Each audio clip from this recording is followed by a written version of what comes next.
Now we're gonna do some muscle energy stuff with the athlete.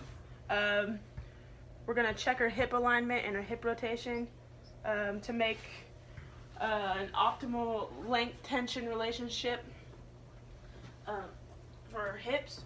Here, I'm gonna move this stuff off the ground so I don't step on my muddy shoes. So first I'm gonna shake her legs out. Make sure that she's straight as straight as possible anyway.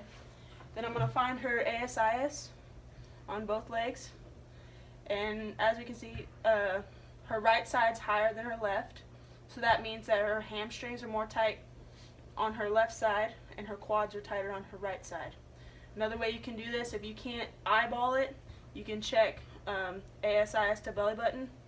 And we can see that my fingers are shorter on the right side. So what I'm going to have Skylar do is come over here. The quads are usually the easiest to stretch on the table. We're going to have her apply about a pound of resistance against my hand, and then we're going to go all the way through the range of motion into a stretched position, stretching her quads. So for each set, I'm going to hold about 5 to 10 seconds. Ready? Go ahead.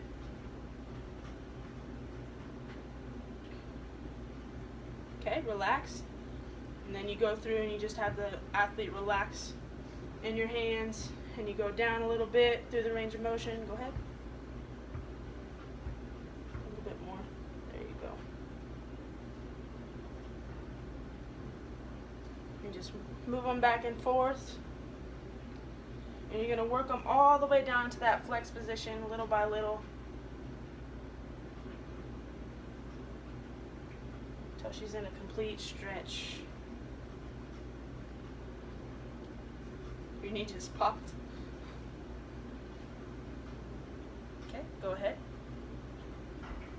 Once they start feeling like they're going to fall off the table, you can go ahead and grab their hip, kind of give them support, make them feel like they're not going to fall off. Okay, relax. Move. Help her relax a little bit. Tell me when you get into that stretched position. She's pretty flexible. Right about there. Sometimes if they're completely off the table, you can grab their lower leg with your foot to kind of pull back their knee a little bit more. You just hold. Relax one more time. I like to do it twice. Get them in a complete stretch twice. That way you know that you've done a pretty decent job, hopefully. Sorry if my shoes are dirty and you're feeling it.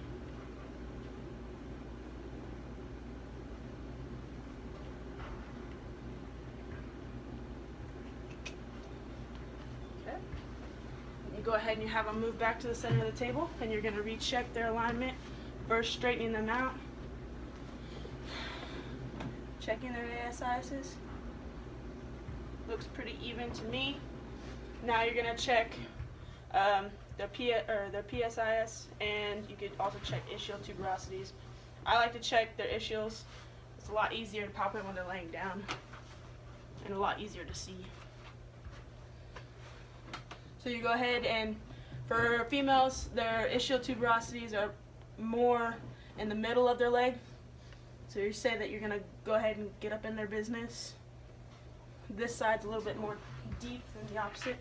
So what you're going to have the athlete do is grab onto the table, and you're going to pull traction to loosen up that joint, that hip joint.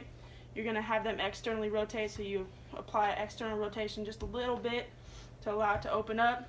You're going to have them take a deep breath in and out. You pull traction on their leg, and then you check them again. It's pretty good. Okay, got you on the first try. Check, have them flip over one more time, and you're going to check hip rotation. When I checked earlier, she didn't seem like she had too much hip rotation. But for now, we'll pretend that she did. We'll say that this side was higher than that side. So what you'll do is you'll grab our handy dandy blocks that we have here.